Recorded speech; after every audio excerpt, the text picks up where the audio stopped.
A paz do Senhor para todos. A nossa lição de hoje é a lição de número 11 do terceiro trimestre do ano de 2023, que tem por título Cultivando a Convicção Cristã. O texto áureo que se encontra em 1 Tessalonicenses, capítulo 2, versículo 3, nos diz: porque a nossa exortação não foi com engano, nem com imundície, nem com fraudulência. A verdade prática, o cultivo da convicção cristã é imperioso para a prática e a defesa da fé em tempo de adversidades. Nesse tempo difícil, Tempos difíceis que nós estamos vivendo, é preciso que nós mantenhamos a convicção em quem nós temos crido. Nós temos que ter convicção de tudo que nós falamos, naquele Deus que nós servimos, na palavra que nós estamos pregando, na palavra santa que salva, que transforma o homem. Nós precisamos ter essa convicção. Os tempos são difíceis. As coisas vão mudando, E se a gente não tiver essa convicção, a gente corre o risco de perdermos a fé, da nossa fé fraquejar. Diante das incertezas atuais e dos ataques às doutrinas bíblicas, é indispensável ao crente cultivar uma profunda convicção cristã. Não cabe ao salvo esmorecer em meio às tribulações, mas prosseguir confiante pelo prêmio da soberana vocação. O objetivo dessa lição é despertar em cada cristão o desejo de ser um autêntico embaixador de Cristo em um mundo de trevas, que as trevas estão aí, tentando devorar o crente. Mas o crente precisa estar convicto no que ele quer, no que ele acredita. Precisa estar convicto da salvação, que somente Jesus, ele salva, ele liberta. Poder do Espírito, por orientação divina.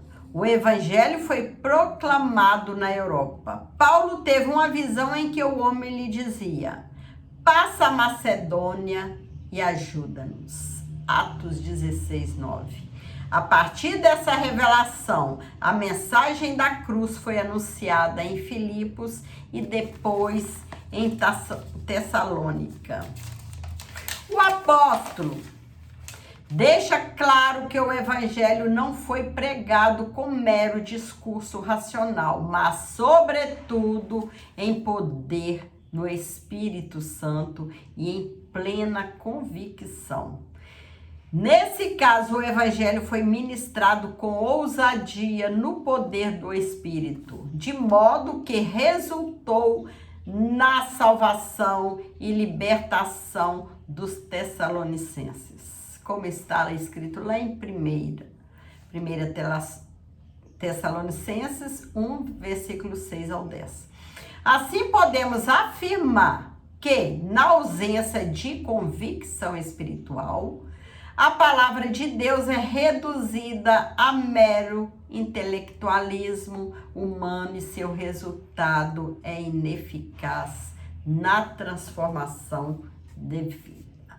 Precisamos ter essa convicção ao falar do amor de Jesus, ao pregar a palavra do Senhor, ao ensinar, nós temos que ter essa convicção. Crer naquilo que estamos pregando. Crer no Deus que nós servimos, como é um Deus vivo. A confiança em Deus. O apóstolo declara que mesmo tendo padecido e sido agravados em Filipos, sua fé não estava abalada.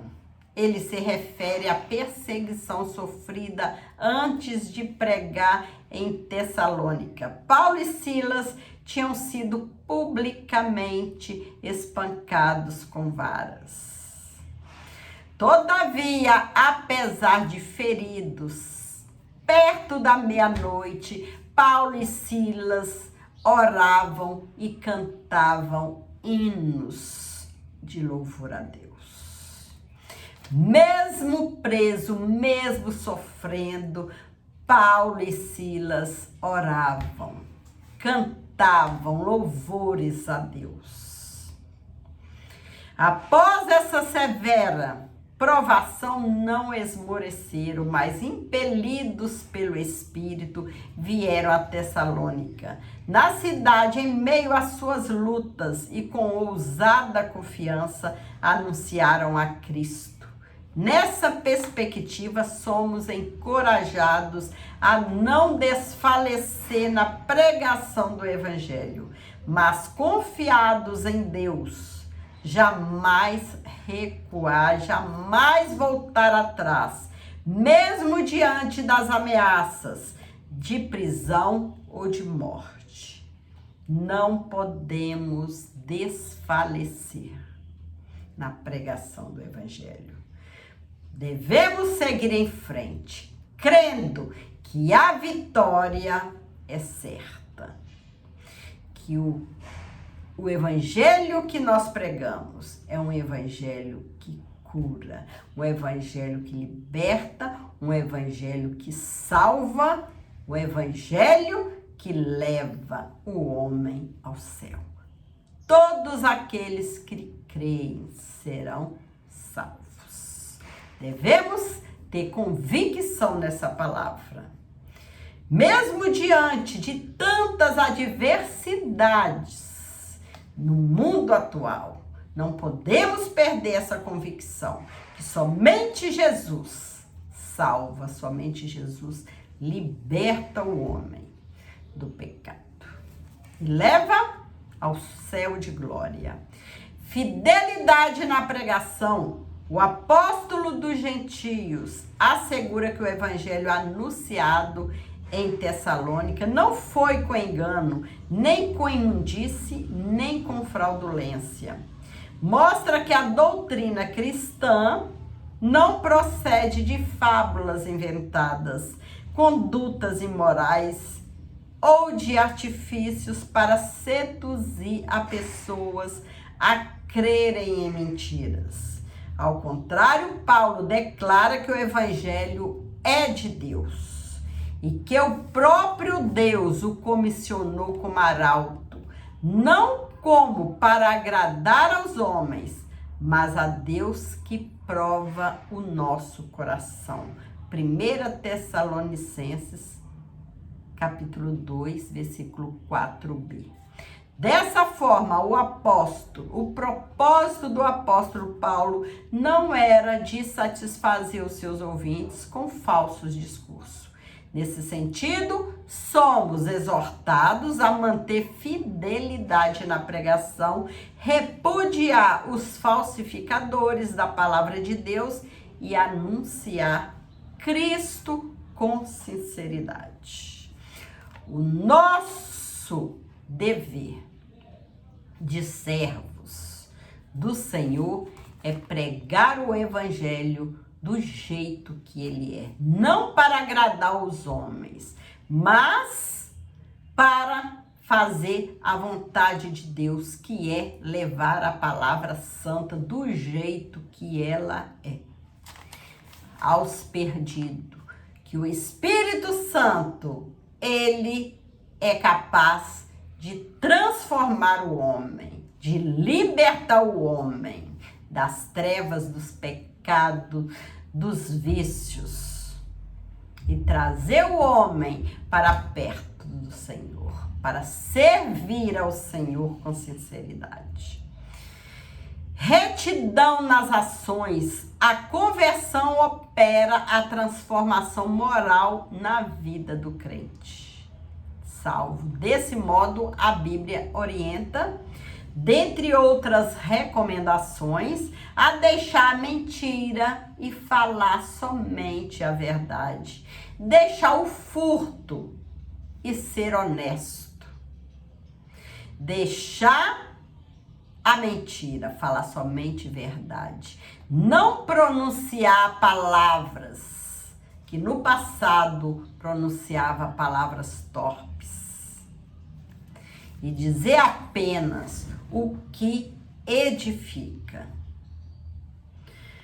Nunca usamos as palavras lisonjeiras, nem houve um pretexto de avareza. Nesse aspecto, o apóstolo Paulo reivindica a retidão das próprias ações quando ele afirmou: nunca usamos de palavras lisonjeiras, nem houve um pretexto de avareza. Aqui ele enfatiza que jamais usou um falso sentimento para obtenção de favor. Ainda assevera que sua motivação era desprovida de ambição financeira. Somente o falso cristão é que busca o poder, a influência por meio da bajulação mentirosa. Romanos 16, 18. Logo, a conduta de retidão é uma virtude do crente regenerado. O crente regenerado, o crente fiel, ele não busca, ele não bajula alguém para ganhar coisas para si, para obter favor. Ele prega a palavra do jeito que ela é. Ele não tem ambição financeira. Não fala somente o que o homem deseja ouvir, para obter, algum favor. Mas prega a palavra do jeito que ela é, do jeito que o Senhor manda falar. Ele fala. Reputação ilibada. Considera-se portadora de reputação ilibada a pessoa de reconhecida idoneidade moral. Atos 6:3. Veja como Paulo avalia sua reputação com essa frase. Não buscamos glória dos homens, nem de vós, nem de outros. Isso indica que o apóstolo não trabalhava no reino em busca de reconhecimento humano. Essa postura foi adotada por ele em todo o lugar, demonstrando a coerência e a integridade de seu apostolado. Ele não procurava obter vantagens e nem honra em parte alguma. Aos Coríntios escreveu que o crente deve gloriar-se no Senhor e não em si próprio. 1 Coríntios 1, 29 ao 31. A conclusão é clara. Os que aspiram fama e prestígio caem em tentação e maculam o evangelho.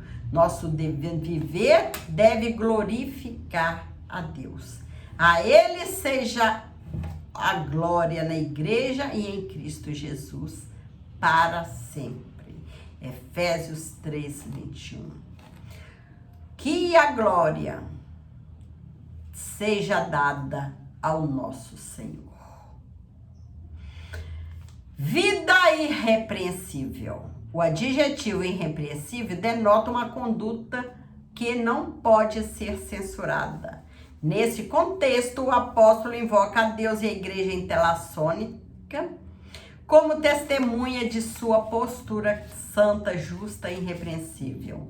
Essas designações implicam obediência nas questões morais, atitude de retidão exemplar e conduta sem motivo algum de reprovação. Denotam o padrão de comportamento para com Deus, para com os homens e para consigo mesmo. Ciente da influência que sua vida exercia sobre os fiéis, o apóstolo diz: para vos dar em vós mesmos exemplo para nos imitarmos. O crente, ele precisa ter uma vida reta, uma vida limpa, ser fiel no falar, no andar, no vestir, ser fiel no jeito de agir, porque ele pode ser exemplos de outras pessoas. Muitos já se converteram, muitas pessoas já testemunharam que vieram para Jesus através daquele irmão, daquela irmã, que mesmo sem abrir a boca, ganhou o irmão, né? Pelo seu testemunho. Ele viu no irmão, na irmã, o testemunho de um servo fiel. Temos que ser fiéis em tudo. Assim, o grau de comprometimento adotado pelo crente com os valores do reino é o reflexo do nível de sua comunhão com Deus, né? Através do seu modo de agir, do seu modo de falar, percebe-se o grau, né? O nível de comunhão que você tem com Deus. Se todos veem em você aquele crente que pensa em falar, que não fala palavras torpes, aquele crente que não fala mentira, que age com sinceridade, né? Todos vão ver que você tem um nível alto de comunhão com Deus. Porém, aquele crente que não pensa, que age por impulso, que fala o que vem na boca, né? Dá para se perceber que o nível, né, de comunhão com Deus que ele tem é bem baixo, né? Digamos assim, né? Temos que ser vigilantes em tudo, né? No modo de agir, no modo de falar, né? No modo de andar, né? Que outras pessoas estão nos vendo, né? E através dos nossos atos, nós podemos ganhar muitas vidas para Jesus, né? O nosso testemunho fala bem alto. Convicção social, bem-estar comum. O bem-estar comum alcança o homem em suas necessidades físicas e espirituais. Não por acaso a Bíblia fornece instruções para o bem-estar espiritual e social dos seres humanos. O papel da igreja é de proclamar o evangelho, pregar o evangelho a toda criatura. É aliviar o sofrimento, promovendo o bem-estar social entre os irmãos. Abacuque registra que os problemas sociais de sua época resultavam do pecado, tais como a inversão de valores, violências e injustiças. Assim, o mal social tem origem no pecado. Ciente disso, o apóstolo Paulo escreve: quiséramos comunicar-vos não somente o evangelho de Deus, mas ainda as nossas próprias almas. Esse sentimento é comparado ao cuidado de uma mãe que se preocupa e protege os seus filhos. Também é equiparado ao procedimento de um pai amoroso que se interessa pelos problemas dos filhos. Era assim que Paulo encorajava, confortava e servia de exemplo à igreja, Nessa direção, o dever cristão engloba a moral e o social, a dedicação exclusiva de uma parte em detrimento da outra não retrata o Evangelho de Cristo. Nós, cristãos, que temos convicção do Evangelho, né, que nós pregamos, do Deus que nós servimos, nós temos que sentir amor pelas vidas que estão no pecado, pelas vidas que estão nos vícios, né? Pelas vidas escravizadas pelo inimigo. Devemos sentir amor, né? Cuidar dessas pessoas, orar, né? Se a gente ainda não teve oportunidade de chegar perto daquela pessoa que está escravizada, né, pelo inimigo, vamos orar. Vamos orar pedindo ao Senhor que tenha misericórdia, que o Evangelho alcance aquela vida e que aquela vida abra as portas para que a mensagem de luz adentre e que sua vida seja transformada e salva. Devemos sentir esse amor por todos. A dedicação altruísta. O apóstolo se dedicou com profundo altruísmo na propagação do Evangelho. Apesar do direito inerente ao seu apostolado, ele decidiu nada receber, ainda que podíamos, como apóstolo de Cristo, sermos servos pesados. Assim sendo, para prover o necessário sustento, o apóstolo Paulo valeu-se de seu ofício de fabricante de tendas. Acerca disso, recordava aos irmãos do seu trabalho e fadiga, pois trabalhando noite e dia para não sermos pesados a nenhum de vós. Para não tornar um fardo para a igreja, ele se desgastou numa atividade laboral extenuante. Aqui é importante ressaltar que a Bíblia não condena a provisão financeira para os obreiros, pois o próprio apóstolo escreveu que aos que anunciam o Evangelho, que vivam do Evangelho, 1 Coríntios 9,14, e que digno é o obreiro do seu salário. Assim ele explica que não usou dessa justa prerrogativa porque conhecia a extrema pobreza da igreja na sua época. 2 Coríntios 8, versículo 1, 2. Que suportou as restrições financeiras para não criar obstáculo ao Evangelho. E que tudo fez para ganhar o maior número possível de almas.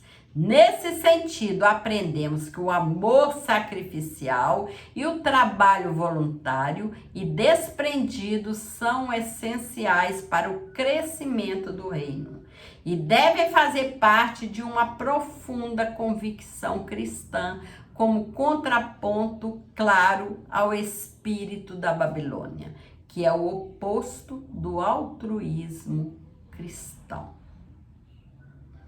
A conclusão da lição de hoje: Paulo foi submetido a uma série de provações durante o seu ministério.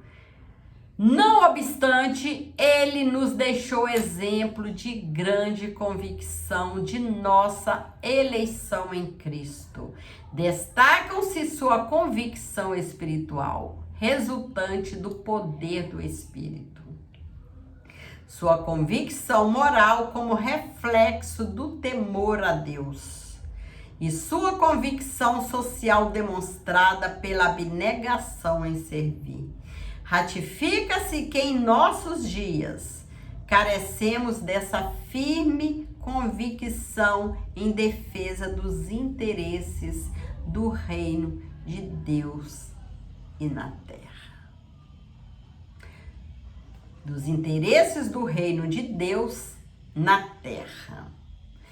Paulo, um grande exemplo para nós seguirmos. Um exemplo de fé, um exemplo de homem que tinha convicção no que estava fazendo. Ele era convicto. Sua convicção moral como reflexo do temor a Deus. Ele trabalhou, deixou-nos um exemplo de servir ao Senhor com alegria, mesmo diante das lutas, mesmo diante das tribulações. Orar, louvar ao Senhor, nunca desistir, que o alvo que nós temos é o céu. Que enquanto vivemos aqui na terra, nós teremos aflições, mas nada do que passamos aqui se compara à glória do porvir, se compara ao que nos espera. Vamos perseverar, vamos continuar firme, que a vitória é certa e que o céu ao lado do Senhor nos espera. Fique com Jesus e que o Senhor possa continuar abençoando cada um, abençoando, dando força para que nós continuamos nessa caminhada, nessa peleja. Que a vitória é certa. Vamos continuar nessa convicção que o caminho que nós estamos trilhando é o caminho certo, é o caminho que vai nos levar à vida eterna, junto com o Senhor Jesus. Uma vida de paz, uma vida de amor, onde nada de ruim exista lá. Somente o Senhor e coisas boas, descanso, alegria, louvores. Fique com Jesus, que o Senhor possa continuar conosco, nos dando força, que a caminhada é árdua, mas a presença do Senhor, mas o céu nos espera. Fique com Jesus. Que o Senhor abençoe a tua vida, abençoe a tua família. Amém.